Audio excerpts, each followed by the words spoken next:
Ljubljanski župan Zoran Janković se je predrzno samooklical za moralno in etično osebo.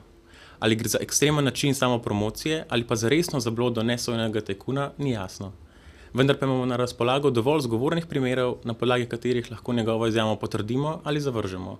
Začnimo v časih, ko je kavbojsko vodil Mercator.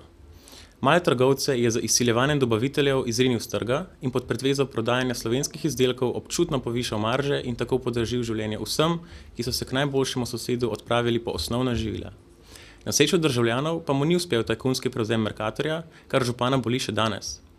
Ko se je zavihtel na županski stolček in z absolutno večino zavladal prestolnici, se je zgodba nadaljevala.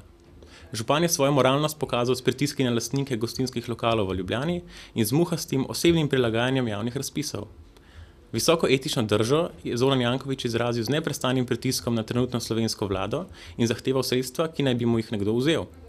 Vlada se je, iz razloga vračanja predvolilnih uslug, ko je izrazil podporo trojčku tranzicijske levice, njegovim zahtevam uklonila in mu brez programske osnove dodelila ogromna sredstva.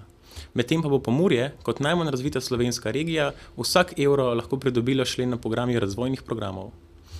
Ker je župan začel spoznavati, da mu ne bo dovoljeno uresničiti njegove silne želje po prevzemu premierskega stolčka, se je udobno ugnezdil na čelu Ljubljane, od tam pa bo razširjal svoje moralne in etične poglede, ki se jih je preučil na zmenkih Foruma 21. Pa veliko sreče na volitvah, gospod Ljubljanković.